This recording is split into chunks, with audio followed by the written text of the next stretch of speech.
7h, 9h, Dimitri Pavlenko. L'édito politique sur Europe 1 avec Le Figaro. Bonjour Vincent Trémollet de Villers. Bonjour Dimitri, bonjour Anissa, bonjour à tous. Vincent, durant le week-end, qui a été marqué évidemment par les cérémonies du sacre de Charles III, Jean-Luc Mélenchon a un peu cassé l'ambiance en dénonçant, je cite, les sirops dégoulinants de la monarchie. Alors avant d'en appeler à Saint-Just et Robespierre, qui disaient les rois sont des monstres. Alors au fond, Jean-Luc Mélenchon n'a-t-il pas été le porte-voix de tous ceux qui sont attachés à la République ? Ça dépend de quelle République on parle, puisque je vous rappelle que Jean-Luc Mélenchon, le 1er mai, disait vouloir abattre la mauvaise République, c'est-à-dire la 5e, celle qui en 60 ans a quand même fait ses preuves. Si sa République c'est celle de Robespierre, on la lui laisse bien volontiers.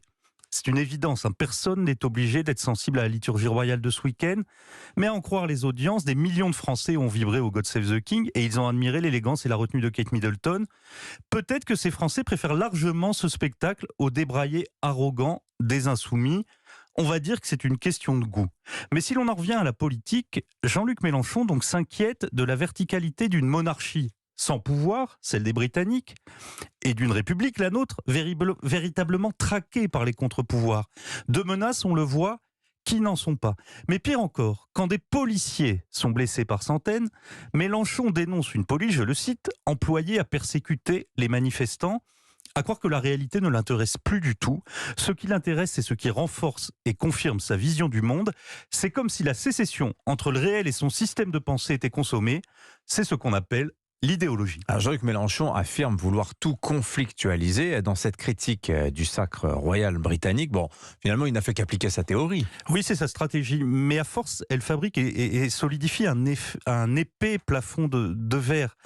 La politique du bruit et de la fureur effraie ceux qui sont à la marge de la NUPES, notamment la gauche social-démocrate, et elle agace de façon de plus en plus visible les alliés de LFI. Le communiste Fabien Roussel, opposant déclaré à Mélenchon, l'a compris. Il se bat sur tous les fronts et la chose est prise au sérieux puisqu'elle oblige Jean-Luc Mélenchon à faire l'éloge de François Ruffin, dont la ligne et la stratégie sont grosso modo la même que celle de Fabien Roussel. Les socialistes de leur côté se déchirent sur l'alliance avec LFI. La patronne des Verts, enfin, qui refuse une liste unique aux élections européennes, traite carrément les insoumis de forceurs. Forceurs, on est à 2 doigts du signalement pour harcèlement auprès d'un des 1000 comités de vigilance dont la gauche a le secret. Mais dans le même temps, Vincent, Jean-Luc Mélenchon ne cesse de dire qu'il veut être remplacé.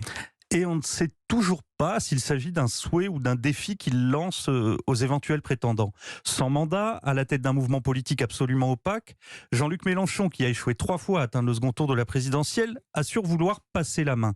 Mais il continue d'affirmer son autorité comme si elle lui venait d'une onction supérieure, comme s'il avait de moins en moins rendez-vous avec les électeurs et de plus en plus rendez-vous avec l'histoire. Vous savez, le passé nous enseigne que les grandeurs d'établissement et l'esprit de cour n'épargnent pas la gauche révolutionnaire. Mélenchon n'a que le mot démocratie à la bouche, mais on cherche en vain la démocratie dans le fonctionnement de la France insoumise. À LFI, le roitelet sans couronne gouverne sans partage. Il arrive même qu'il reçoive de la part des insoumis des compliments et des louanges sucrés comme des sirops tout à fait dégoulinants. L'édito politique sur Europe 1. Merci beaucoup Vincent Trémollet de Villers. Et à la une du Figaro ce matin, la Turquie avec cette question. Erdogan peut-il perdre le pouvoir lors des élections générales programmées dimanche prochain ? On va évidemment en reparler beaucoup toute la semaine sur Europe 1.